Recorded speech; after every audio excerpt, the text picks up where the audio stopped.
Are you looking to take your personal finances to the next level? Well, you're in the right place. Welcome to the Monday Money Tip Podcast, presented by I Was Broke, Now I'm Not, with your host, Joseph Sangl. Welcome to episode number 45 of the Monday Money Tip Podcast. I'm here with my co-host, my bride, Jenn Sangl. How are you doing today? I'm doing great. How about you? You're fired up to be the second-time guest on the podcast? I am. Yes. And we're so excited that you are my co-host right now while Megan Hibbard is out being a mom for the first time ever to little Logan Scott. And they'll be back here in about, 8 weeks, 9 weeks showing back up here. It's going to be a little while. It's going to be a while. Yeah. She's out on extended maternity leave, welcoming that little boy to their life. And he's, as I understand it, he's kind of turned the world upside down in the most wonderfully, positively awesome way, and I think also in a sleep exhaustion way. They usually do. We went through that 3 times with our kiddos. And so today, in today's topic, we hinted at it at the end of the last episode, but tell everybody what we're going to talk about today. Many high school and college seniors are about to graduate and get their first jobs. What are some tips on how to navigate this new season? Oh, yes. We all know that. It's a great moment. It's kind of the weird moment. You don't have a lot of those in your life after that, but where something comes to a defined end and they basically boot you out and say, you got to go do something different. You ain't got to go home, but you got to get on out of here. And so we're going to talk about that in a minute, but first, it's that time. Let's go. Now it's time to get caught up with our current money events.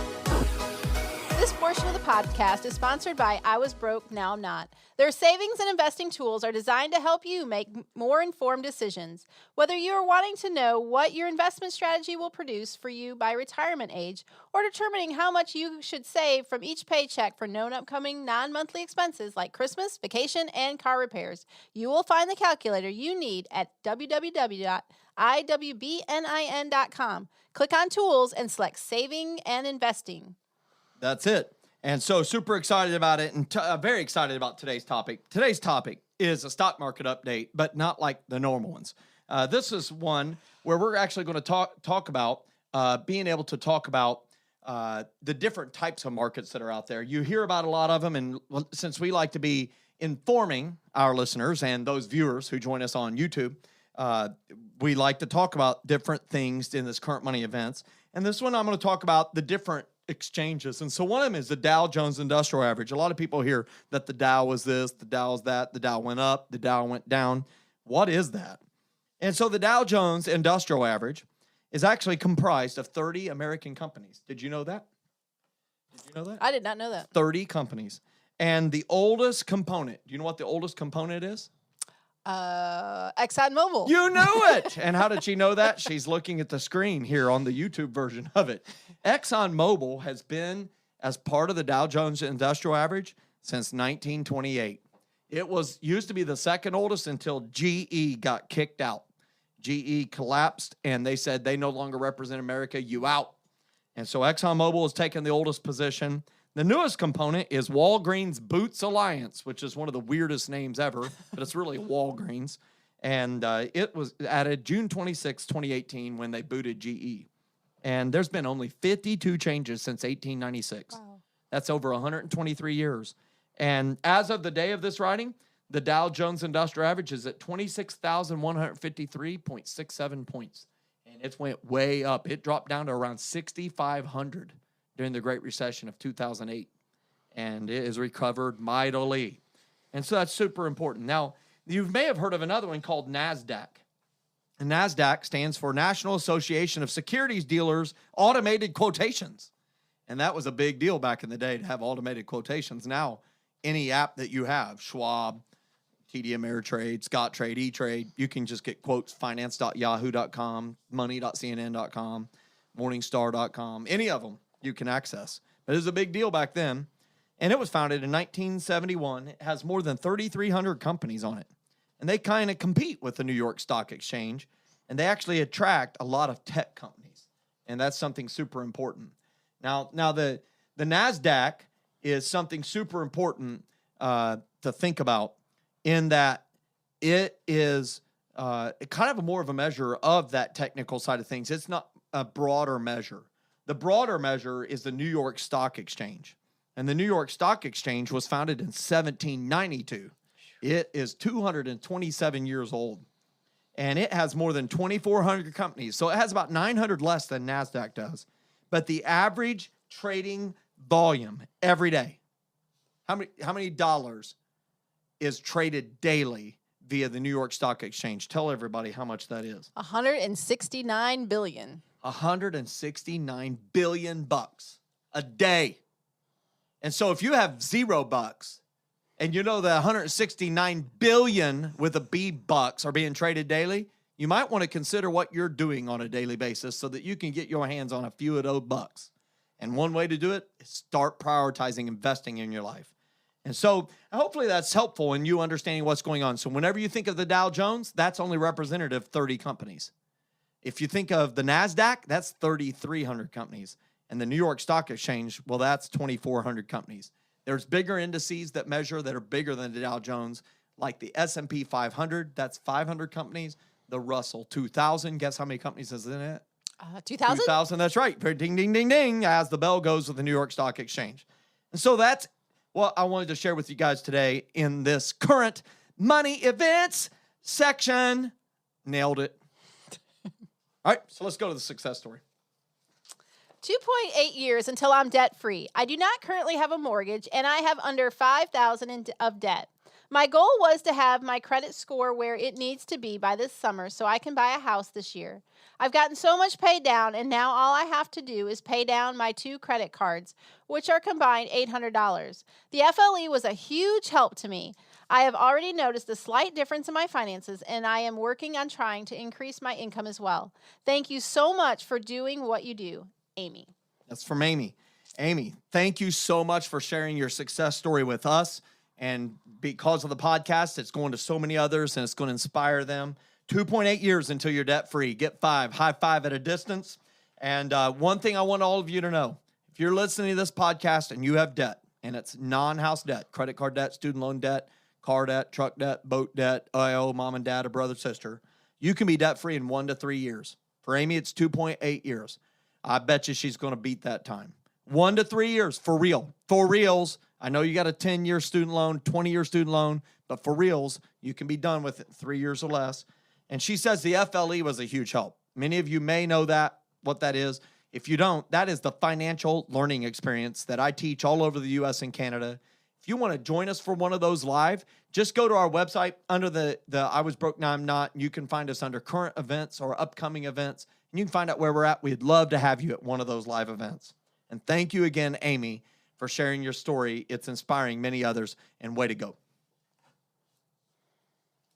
So now it's time to go to the teaching part of the podcast where I answer your featured question. So remind everyone about what that featured question is again.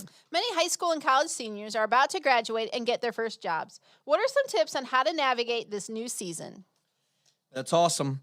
And so, man, there's a lot of things you can do to navigate this season. If you're a parent with a graduating college senior or high school senior, I encourage you to take the next 13, 14 minutes and listen to it with your student and then help them formulate a game plan. They may not fully trust me, but they trust you. And you can really help them come up with a great plan financially so that they can prosper into the future. By the way, it's okay for you to have an underlying reason for doing that, and that is so they never come back and ask for money again, get fired up, or move back in with you. Amen. So one of these great ideas that I think will really help you and help them. So listen, graduating senior, whether it's high school or college, one of the things I would tell you is start investing with your very first paycheck. Start investing right now, first paycheck. Here's why. You will never miss those dollars. You just won't miss them. You made no money when you're in college or very little money. And so now you make a lot more than that. You will never miss it if it's extracted from your first paycheck. You just won't. Just like the tax dollars are dead money, man, that money you go to your retirement, it gets it out of your hands so that you're not having to think, should I invest this? It's just a decision you've already made, and I encourage you to automate it. You know, I made a lot of poor financial choices, but one of the great ones I made 2 great ones. One of them is I married Jenn Sangl, who is my co-host, my lovely co-host today. The second one is that I chose to invest. I chose to max out my 401k. Now, Human Resources was very confused when I went to them and said, I want to max out my 401k. They were like, no one else does that. That is very confusing. Are you sure you want to do that? And I said, I got great wisdom that I should do this. I'm going to do this. I know me. I spend all of my money. If I get this money going to a retirement account, I think I can trust myself to leave my hands off of it. And I was able to do that. And it was huge. And so you said yes, and I chose to invest, and it rhymes kind of. And so it's a big deal. So how much should you invest? Listen, college senior. Listen, high school senior. The ideal first choice is to max it out. Ask them what percentage you're allowed to contribute. 13%, 17%, whatever it is, max it out. My second choice is to contribute 10% of your gross income. I always like to say it this way. If you want to retire well, contribute 10% of your income from your first working day to your retirement date. But if you want to retire wealthy, 15%. My third choice, if you can't max it out and you just can't bring yourself to do 10%, which you should and you can, is to at least contribute enough to get the full company match if your company matches. Or if they do not match, $100 a month, whichever is greater. If you're familiar with our I was broke, now I'm not ladder, that's rung number 3 that we're talking about. So it's a great way to make sure that you start out life really well. What would you say about that, babe? I would say definitely do it early, especially before if you don't have kids or even if you're not married, because you really don't need that money. And then if life hits you later, you can always back off of that, but at least you already have that money saved up. So really start early. And that's definitely the one thing. We made a lot of mistakes, but that's the one thing we did right. And you need time. So the more time you have to invest, the better. So start early. It's called seed money. And farmers know this. They got to get a lot of seed in the ground early in the spring so they can have a great harvest later. Earlier you get that seed money in the ground, the sooner it will pay off for you. And you'll look back like we are right now, because I'm 45 years young. That's what I'm going to say now. And you're younger than that. And so let me tell you something. It seemed like 45 was ages away, and here I am. And guess what? I thought retirement was ages away. It's closer. It's coming Man, up. it's unbelievable where our investments have grown. And I want you to experience that too. The second thing I would encourage you to do is to pack your lunch and save the difference. So share with everyone some statistics and help them understand how that can have a profound effect on their long-term plans for their hopes and dreams. The average lunch, if you eat out, is $8. You could save around $4 a meal by packing your own. 20 working days per month, that's $80 per month saved. Do this for 1 year and you have $960. Invest the $80 per month for 1 year and you will have $1,115. Keep it there for another 40 years and you'll have $120,427 just by packing your lunch. It's awesome. And so am I saying do that every day? Yes. But if you can't bring yourself to do that, then perhaps you could invest the difference and go out to eat half the time. And it is crazy that lunch is $8 because when I started going out, I'm serious. I think it's not just inflation. It's just everybody is a money grab right now. I don't know. I used to buy a taco. They had it at Taco Bell. It was 59 cents, 79 cents, and 99 cents. Like it just was. Yep. It was awesome. I could go over 3 tacos for $1.77. Woo! Now it's like $10.77. And that's more than inflation. So I don't know where they get their inflation figures from, but Taco Bell's inflated, baby. And so pack your lunch, and it'll save you a lot of money. Another thing to think about as you're venturing out of college and all that stuff from a financial standpoint is to make financial decisions that align with your life goals. So hear me on this. Don't let your bank account guide your life choices. Because let me tell you, if you're like I am and you got $7 in your bank account, you won't have many life goals. And so instead, let your life goals drive your financial decisions. This is so powerful because you got to remember, human resources, they're not going to plan your career for you, and neither will your parents, at least not in a way that you'll respond very well. And so you have to make financial decisions that align with your life goals. And so I don't know if you have a good example that you can share on how we've done this or not. just not having a broke mentality. You know, we were young and started out, and honestly, we had nothing. Like I was a teacher, Joe was a new engineer. We lived in a little 2-bedroom rental house, and we loved it. It was great, and we knew we weren't going to stay there.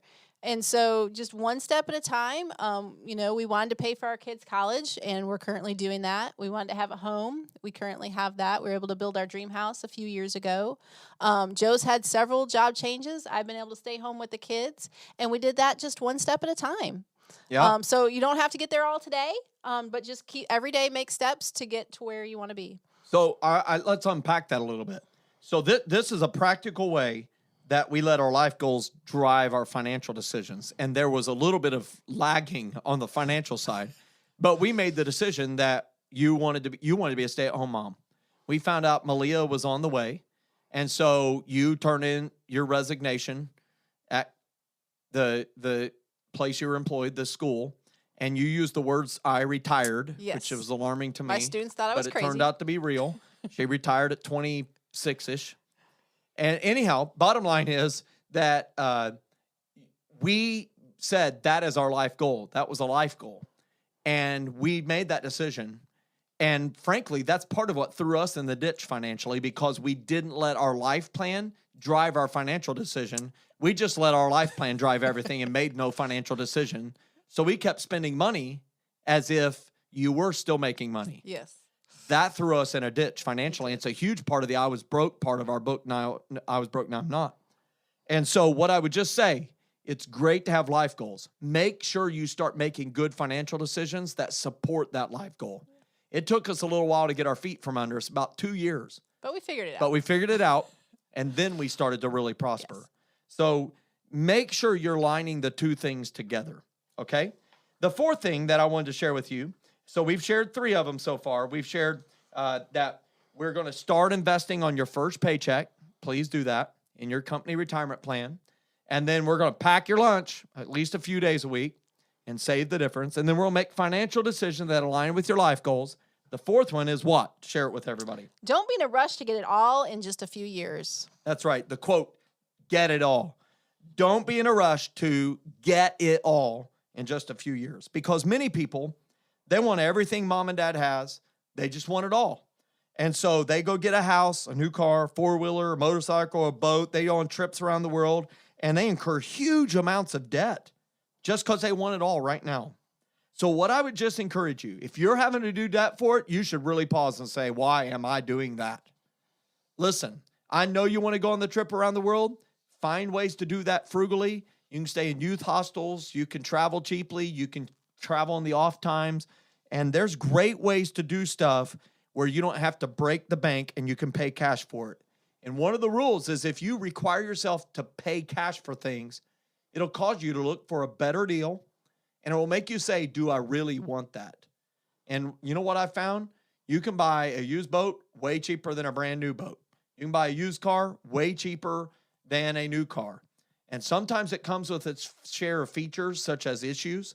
You know, we bought a used car a year and a half ago. Yeah. It's had some issues, but we're still way ahead. And it's annoying. It's in the shop as we do this podcast, right? But they can fix it. But another $452 later, it's going to be fixed. But so just be cautious when you enter into any debt arrangement and maintain margin. Don't be in a rush to get it all in just a few years. It'll help you get started out in this life, financially speaking, in a great way. And that will pour over to your relationships and everything else that you do. It also makes you really appreciate what you have. Because our previous house, I had to pray over the stove for it to work properly. Our bathroom did not have a door, which was not a good feature. And so we finally were able to build the dream house. Everybody's like, oh, isn't this great, the granite countertops? I'm like, oh, I just don't have to pray over my stove, and I have a door. So you appreciate the small stuff, and it really does make you appreciate it more. And it's just a better experience if you can go on a vacation that it doesn't follow you home. You're going to enjoy that vacation so much more. That car drives differently without a $400, $500 car payment every month. So just, it's a journey. You don't have to be there all at once. Enjoy the road. That's so good. And as we say all the time here at I Was Broke, Now I'm Not, that money is a journey, not a moment. It's great to celebrate the moments. Just make sure those moments don't train wreck your financial journey. And then just enjoy the journey. The fifth one is this, that I would really tell every graduating college senior, high school senior, is make the decision now to live generously. Make the decision now to live generously. I'm passionate about this because a lot of people say, I'll be generous when. They don't say it exactly that same way. They just say, I'll start giving and supporting my church. I'll start giving and supporting the United Way. I'll start giving and supporting my college. I'll start giving and supporting, the Humane Society or whatever it is. When? I'll start when. And they name these stipulations and these places that they want to accomplish before they do it. But let me tell you something. More money will not make you more generous. More money will amplify who you've already been and made the habit of forming your character to be. And so there's no greater life than one that's lived, poured out in the service of others and in helping others. And so as you start out on this life, make it your habit to be a giver. Because there's two types of people in the world. We say it all the time. There's givers and takers. And if you're not a giver and you're not generous, what does that make you? And so be that person that's on the side of giving. Of course, be an informed philanthropist where you're making sure that you're giving to good, worthwhile causes. Make sure that you're giving intentionally and not just because someone else told you you should. And make that decision to live generously. So if you do that, let me tell you something. You will look back on your life and say, I have lived a life that is worthy of living. It was well lived. Anything you would speak to that? It doesn't have to be a lot of money either, especially starting out. If you don't have a lot of money, if you don't have kids and married yet, you have some time. You notice your neighbor's yard isn't mowed, and it's an elderly woman, go mow their yard. Come Invest, mow my yard. invest, in young people. I know for us, youth group was a big part of our high school experience, so we got involved in the youth group. So just even with your time, invest in your community and the people around you, and so be generous with your time and your money. Love it. And so the helpful tool that I would encourage each of you to check out is our investing calculator. It'll be linked in the show notes and in on the page that's advertising this podcast. You can find it at iwasbrokenowimnot.com under the podcast link. And the key financial quote regarding this topic is from a friend of mine named Ken Fryer. And he says, you never have to recover from a great start. And so congratulations on your graduation. It's a major accomplishment in your life.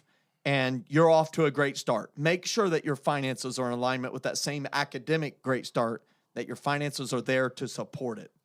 And so that's great. You should make sure that you listen to this a couple times, maybe make a note to listen to episode number, whatever it is here. What episode number 45 is it? I think it is 45. episode 45. 45. Yeah, 45. Make a note, maybe on your calendar in 3 months to revisit episode 45 to say, am I on track? Because these are a lot of great ideas, but sometimes we forget along the way. So now I think you have some questions to put me in the hot seat again. I do. Question number 1. Describe yourself in 3 words. Fired up ninja. What is something on your bucket list? Ooh, something on my bucket list.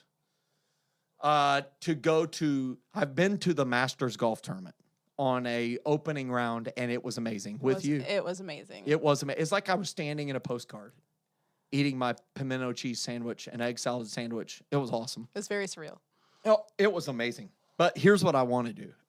My bucket list is to be there on a Sunday, the final round of the Masters, when Tiger Woods wins. Yes. That'd be awesome. What is something you are not very good at? Being quiet is one. I'm sure maybe you could list what are some other things I'm not good at. Cleaning. So my finances are in order, but the paperwork around it and everything else leaves something to be desired. We need to put some systems in place. Woo! Get fired up. Don't tell on me. Tell everybody about what's coming up in the next episode. Our next episode, we're going to talk about summer and money. Many times during the summer, people spend money that they typically wouldn't at other times during the year.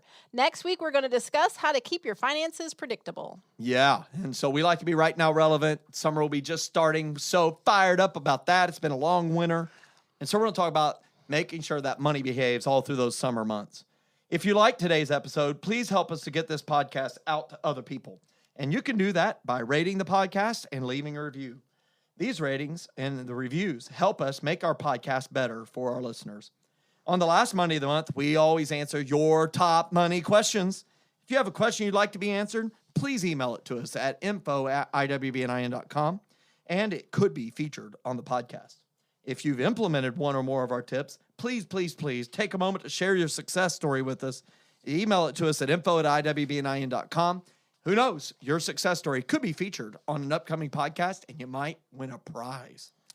With that said, fired up to see you on an upcoming episode of the podcast. And again, it's our honor to serve you in your money journey. Have a great week. Get fired up. Thanks so much for listening to this episode of the Monday Money Tip Podcast, presented by I Was Broke, Now I'm Not. If you enjoyed today's episode, please leave a review and subscribe. And for more great content and to stay up to date, visit iwbnin.com. We'll catch you next time.